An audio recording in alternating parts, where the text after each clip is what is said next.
So mental toughness. It's holding two opposing ideas, or sometimes 4 or 5 opposing ideas in your 25 ideas. Yeah, in your head, and holding them together, and trying to figure out how everything's going the way you think it should be, how it should feel, how you can relate it to the crew, how you can tell them to do this, and not always having to rely on them. Sometimes making decisions for yourself.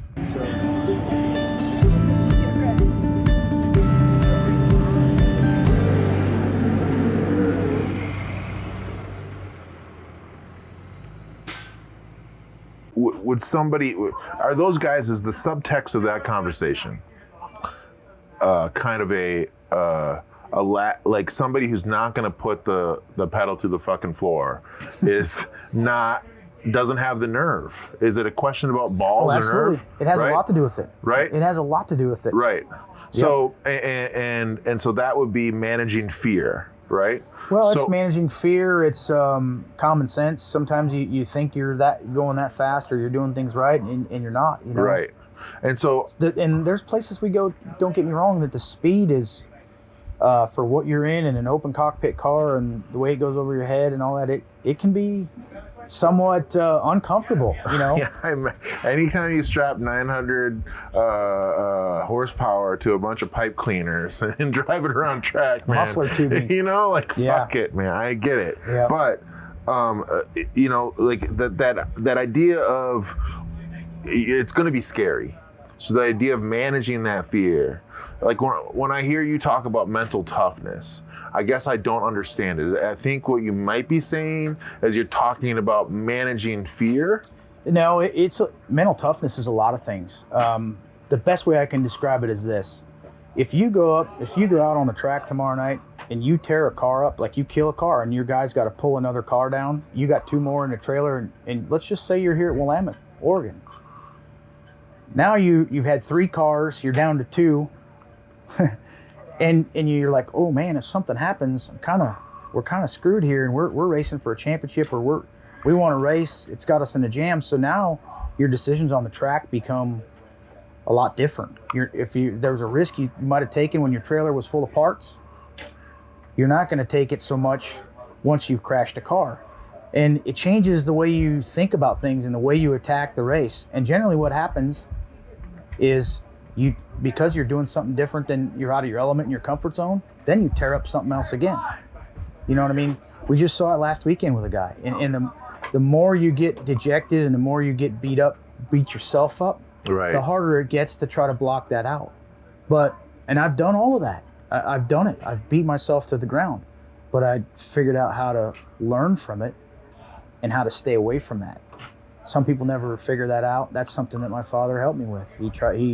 He was very good with the mental side of things. You know, he knew when I needed to be patted on the back, and he knew when I needed a kick in the butt. And sometimes the kick in the butt was the most important part that got you out of that funk in doing that, because it's tough to be consistent in the right place at the right time every time you hit the track and do the right thing with both feet, the hands, where the cars around you are, all these things. It wears on you. You make one mistake, it turns into 2 to 3 to 4, and you feel like you get to a point where it's snowball effect and you can't control anything. So mental toughness, it's holding 2 opposing ideas, or sometimes 4 or 5 opposing ideas in your 25 ideas. Yeah, in your head, and holding them together, and trying to figure out how everything's going the way you think it should be, how it should feel, how you can relate it to the crew, how you can tell them to do this, and not always having to rely on them. Sometimes making decisions for yourself. So there's a lot to it, and I don't want to give away the whole farm on that whole. No, and I'm sure you have a lot of tricks that you don't want to give away, but is one of maybe the insights or one of the reasons for your success is the way you can maintain mental toughness. It obviously seems to me that a lot of that stuff is supported by the fact that your mom and your dad are with you and have been with you. The fact that you had, Rick Warner was your crew chief for 12 years before you have this new guy, and this guy has been with you for a long time. Yep. You have people around you who maybe can carry some of that worry with you.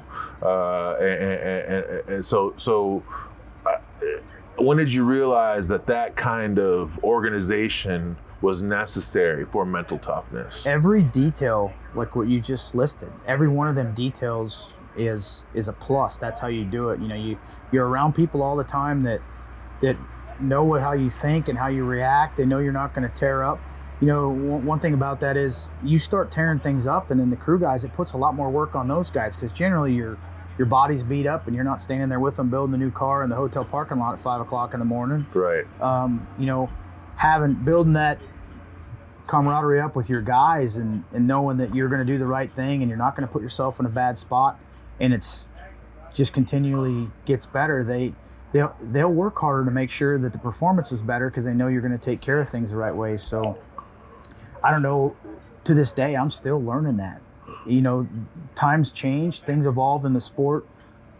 It's changed a lot in the last couple of years. So even though you think I've learned all these things, you still have to change with it. I've had to change from the beginning of the year till now to race the way I do, to have the results we have. And that's just the nature of the beast. That's why the level of competition is so high, because someone figures something out and they kind of keep setting the bar here, and it just keeps moving. It's like a never-ending goalpost. You don't know where it's going to stop, but you want to be that person that moves that goalpost. And we've done that for a long time. So we want to get back to that, where we're the ones moving the goalpost. And what is the dynamic between yourself and your crew chiefs? Like, you know, like, are you pushing? Are they pushing? Are you pulling? Are they pulling? What's going on? 12 years of Rick Warner, man, we had the highest of highs and the lowest of lows.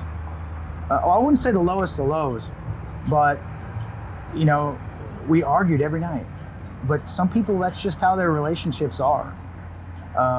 It doesn't mean he didn't believe in me, but we knew how to push each other's buttons. And it was something you didn't want to stand and watch every day. It took its toll on a lot of crew guys that were other than us. Some people just couldn't handle that. But everybody's different. You know, my relationship right now with Steve Swenson, we're completely the opposite. You know what I mean? We don't disagree about stuff. We talk about it in a calm manner, but me and Rick, we've nearly come to the point where you're screaming at each other, and we could scream at each other and we go out and win the Knoxville Nationals, or we go out and win the Kings Royal, and then we'd have several drinks afterwards and it washed out all that stuff. But at the end of the day, it was all about the result, and that's how it took the two of us to get to that point. But like I said, it's different today, and I can tell you, after how many races have I done this year? 65 or 70. I've only had one night where Scuba told me that I couldn't even find the snack bar at the racetrack. And he was 100% right. I had no clue where the snack bar was. But I had a winning race car, and I managed to run third with it. So I had it coming. Right. I'm not beyond making mistakes. I'll make mistakes. Most of the time, I'll own up to them. Maybe not 100% of the time.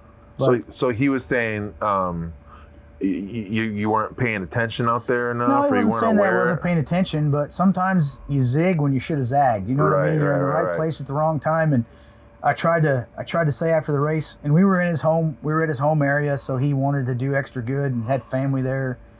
And like I said, I should have won the race, and I run third. And I came to him and I said, "Hey, you think we had the right bars?" And he said, "Dude, you couldn't find the snack bar." And I was like, "You're right. I don't know where it's at. Where actually is it at?" So what do you do with a smart-ass comment? You give them a smart-ass answer. Right. But that you're going to have that. You're not going to have, this isn't kindergarten or preschool where everybody pats each other on the back for no reason. Well, it sounds like kindergarten and preschool is kind of tough for you too, man.